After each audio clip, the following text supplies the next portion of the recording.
इतने साल इस इंडस्ट्री में गुजारे हैं, इस तरह की गैदरिंग से मेरा कभी आमना सामना नहीं हुआ कि सब एसोसिएशंस एक साथ हों फेडरेशन के तत्वाधान में। और बीइंग एन एक्टर मैं वहीं तक सीमित रहा। राजनीति में सोचने का, राजनीति में करने का कोई शौक नहीं था, इच्छा नहीं थी बिल्कुल भी। नेता बनने का कोई शौक नहीं था, लीडरी का कोई शौक नहीं था। एक उत्तर प्रदेश से आया हुआ एक नॉर्मल सा युवक, और उसी तरह मैंने अपनी ज़िंदगी यहाँ गुजारी है। जो लोग मुझे जानते हैं उन सबको पता है कि इस इंडस्ट्री में जितने सो कॉल्ड मैनिपुलेशंस होते हैं वो मैंने नहीं किए। मुझे आते भी नहीं थे, आज भी नहीं आते। And that is why I speak straight, बिल्कुल स्ट्रेट। जहां तक राजनीतिक सफर की बात है, मुझे 1988 से जब से रामायण बहुत पॉपुलर हुई थी, तब से मुझे राजनीति में ऑफर्स आते रहे, पर मेरा कभी मन नहीं किया। As I said it, I am too straight line of a person, you know. मैंने कहा नहीं, मेरा ये काम नहीं है, मुझसे होगा भी नहीं, मुझे आता भी नहीं है। और ये अब तक भी होता रहा।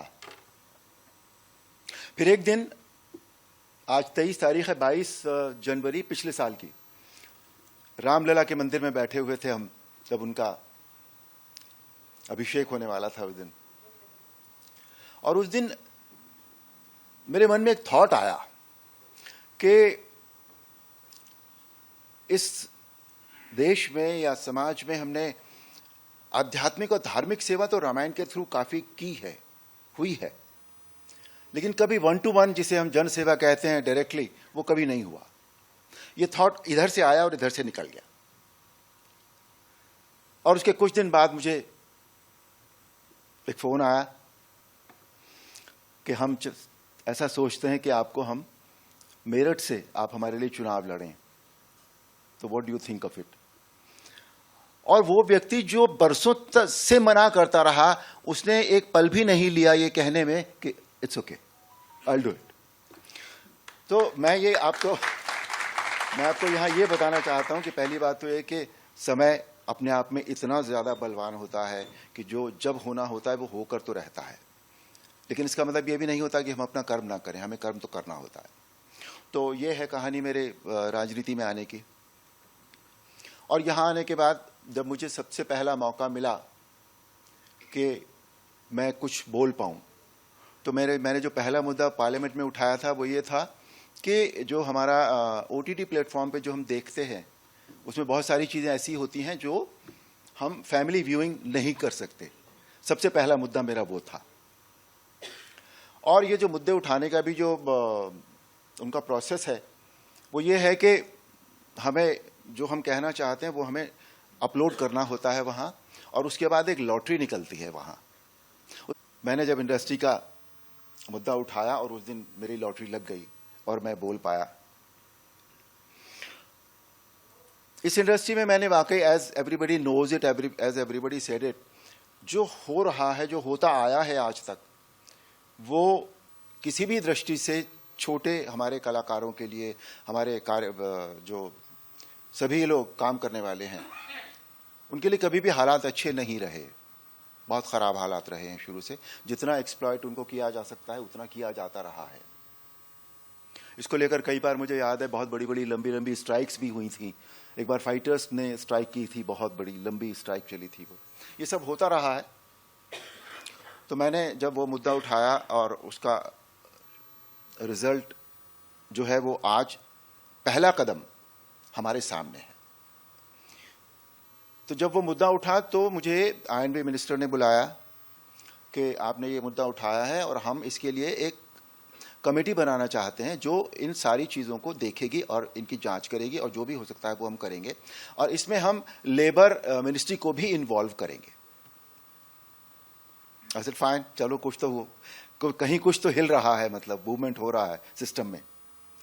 और लेकिन वो कमेटी फिर किन्हीं वजहों से नहीं बन पाई।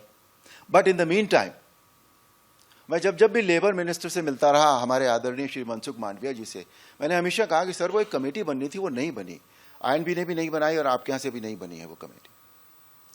तो उन्होंने कहा नहीं, हम उस पर काम कर रहे हैं। और फिर कुछ दिन पहले नवंबर में उन्होंने मुझे बुलाया और मुझे बताया कि हम अनाउंस करने जा रहे हैं नए लेबर कोड्स, 4 नए श्रम संहिता है जो हम अनाउंस करने जा रहे हैं, उनमें इन सारी चीज़ों को हमने कवर किया है। And I felt very happy about it कि चलिए ये हो रहा है। और अभी उनके गांव में, वो भावनगर के हैं और उनका गांव है हनोल, उन्होंने अपने गांव को एक आत्मनिर्भर गांव बना दिया है। मतलब वो ऐसा गांव है जिसमें 2-2 स्टेडियम है, जिसमें अमृत सरोवर है, जिसमें हेलीपैड है, एवरीथिंग इज देयर। तो उन्होंने मुझे वहां बुलाया था अभी 14 कि आप ये क्यों नहीं करके दे रहे हैं, ये करना चाहिए आपको। मैं जब चुन लिया गया था तो हर व्यक्ति का एक बहुत साइकोलॉजिकल बात है, बड़ी नॉर्मली सबके साथ होती है कि जिस इंडस्ट्री में या जहां हम काम कर रहे होते हैं, हमको लगता है कि वहां हमारा स्वागत होना चाहिए, एक अभिनंदन होना चाहिए एंड ऑल दैट। और मेरे दिमाग में भी वो बात आई एक बार, पर मैंने कहा नहीं, ऐसे अभिनंदन का कोई मतलब नहीं है। अगर हम जब तक कुछ कर ना पाए इस इंडस्ट्री के लिए या अपने लोगों के लिए, तब तक अभिनंदन कराना बेकार की बात है। It's not done at all. मेरी तिवारी जी से बात होती रही बीच में और मैंने कहा नहीं सर, ये बनता ही नहीं है बिल्कुल भी। कुछ कर तो दें, हम कुछ कर तो लें अपने लोगों के लिए, अपने लिए, खुद के लिए। और अब जब बात हुई तो अभी भी मैं नहीं आ रहा था, मुझे मनसुख मांडविया जी ने कहा है कि अगले महीने वो यहाँ आएंगे, पूरे फिल्म इंडस्ट्री के सभी लोगों के साथ एक बहुत बड़ा मीटिंग होगी जिसमें संवाद होगा और उसमें वो एक्सप्लेन करेंगे पूरी तरह से कि ये जो श्रम कानून अभी बने हैं ये किस तरह से लागू होंगे। लागू तो होने शुरू हो गए हैं, अभी इम्प्लीमेंटेशन शुरू हो गया है इनका, किस तरह से हम लोग इनका फायदा, इन कानूनों का फायदा उठा सकेंगे।